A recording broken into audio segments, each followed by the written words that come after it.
O que acontece quando um amor, precisa esperar mais de 50 anos para se realizar? Nossa. Hoje em dia, a gente fica ansiosa se uma mensagem não é respondida em, sei lá, 5 minutos.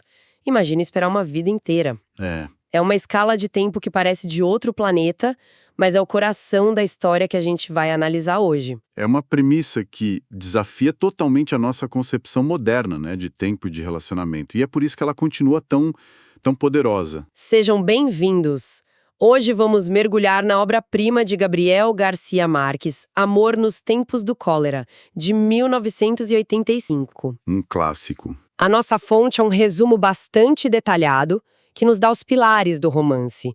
E a nossa missão aqui não é só, assim, recontar a história. É entender por que essa saga de amor, paciência e decadência ainda ressoa com tanta força. Vamos desvendar o que está por trás dessa espera épica. E é importante dizer desde o início que este livro é uma daquelas obras em que a história de amor é, na verdade, um pretexto para algo muito maior. Como assim? É um retrato de uma sociedade em plena ebulição, sabe? Um lugar onde os sentimentos mais íntimos são espremidos e moldados pelo tempo, pela doença e, claro, pelas convenções sociais. Então vamos direto ao ponto nevrálgico. O triângulo amoroso que sustenta tudo. Vamos lá. De um lado, a gente tem o Florentino Ariza, que a nossa fonte descreve como um apaixonado e perseverante namorado. Ele jura amor eterno a Fermina Daza na juventude. Certo. Ela corresponde, mas depois o rejeita para se casar com o Dr. Juvenal Urbino, uma figura proeminente na sociedade. E aí que a história pega fogo. Exato. E o Florentino decide esperar 51 anos, 9 meses e 4 dias. Esse espera é um motor de tudo. Mas o que eu acho fascinante é que não é uma espera passiva, sabe? Enquanto ele espera pelo Fermina, o Florentino se torna um mulherengo, compulsivo.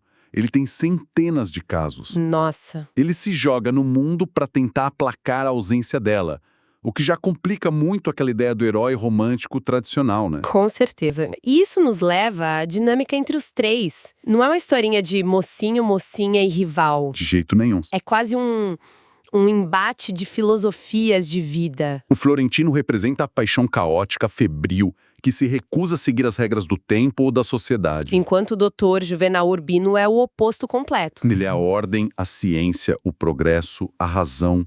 Ele representa, assim, a tentativa da sociedade de controlar o incontrolável. Tipo o quê? As doenças como o cólera e as paixões como a do Florentino.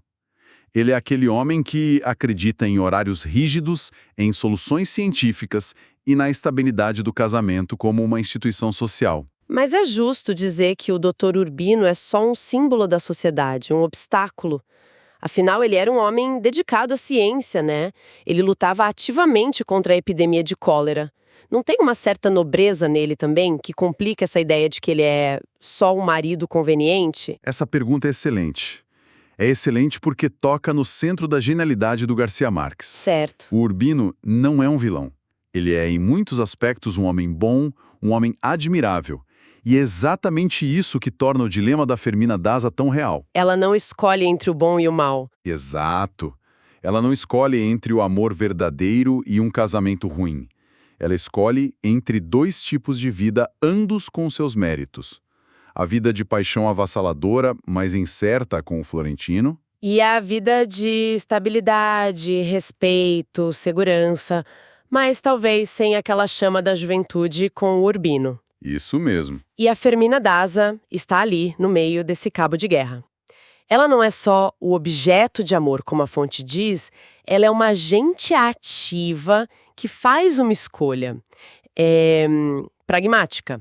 Ela opta pela segurança e o livro nos faz questionar se essa escolha foi um erro ou um ato de sobrevivência. Exatamente. Ela é uma mulher da sua classe e do seu tempo. A escolha dela é uma afirmação de controle sobre o próprio destino dentro dos limites que a sociedade lhe impunha, claro. Ela escolhe a ordem. Ela escolhe a ordem em vez do caos.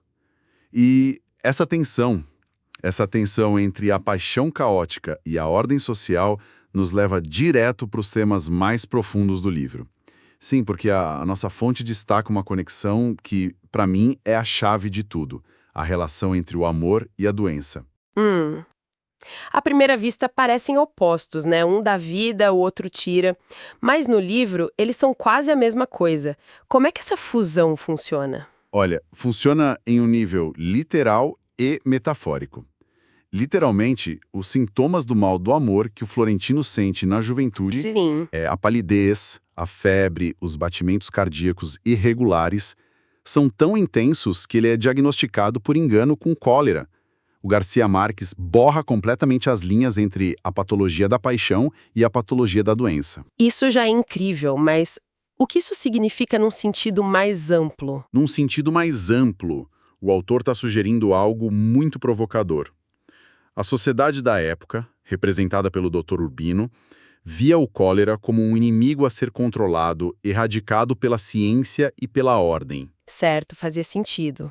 Da mesma forma, essa mesma sociedade via a paixão do Florentino, essa obsessão desmedida, irracional como uma espécie de doença social, algo que precisava ser contido dentro das regras do casamento, da decência. Uau, essa é a virada de chave. Então, não é só sobre o cólera como pano de fundo histórico. Não, Garcia Marques está dizendo que toda grande paixão é, em si, uma espécie de epidemia pessoal.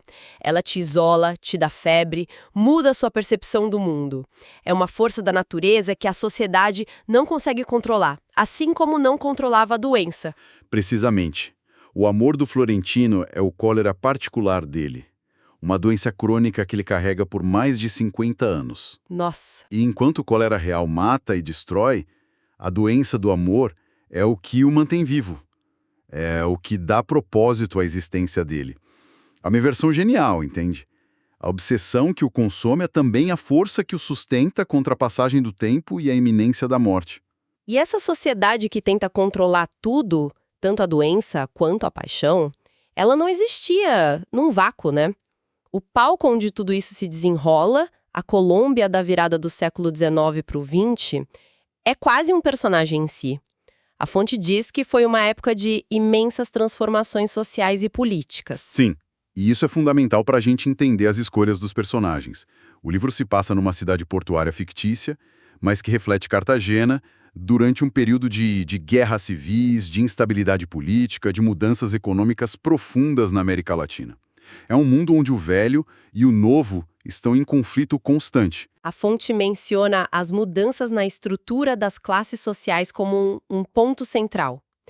Como isso se manifesta na história deles? A gente vê isso muito claramente no início da relação.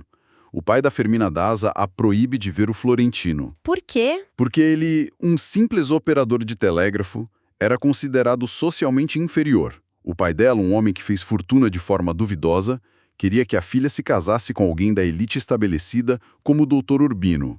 O casamento ali não é sobre amor, é sobre ascensão social e consolidação de poder. Então, a jornada de 51 anos do Florentino não é só uma espera emocional. Não mesmo. Ele também precisa subir na vida, se tornar rico e respeitado para ser considerado digno da Fermina aos olhos daquela sociedade. Exatamente.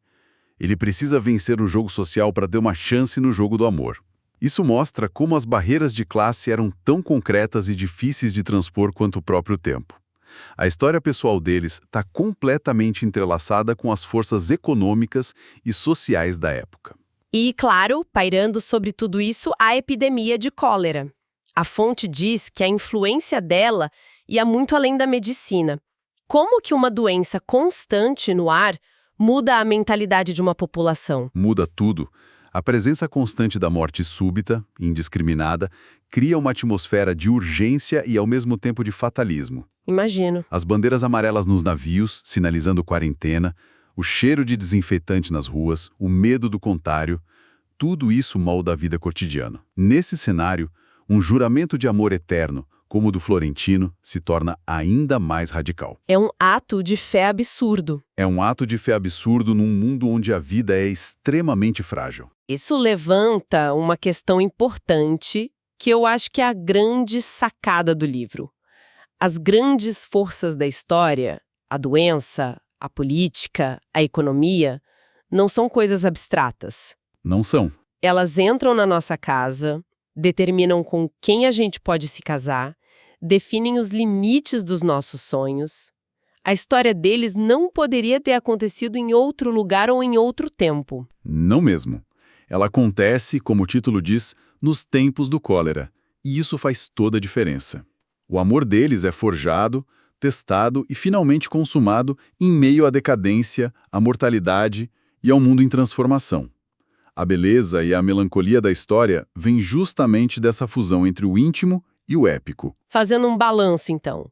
Amor nos tempos do cólera é muito mais do que aquela sinopse de um homem que espera 51 anos por seu amor. Muito mais. É uma exploração profunda sobre as muitas formas do amor, o romântico, o obsessivo, o conjugal, o carnal.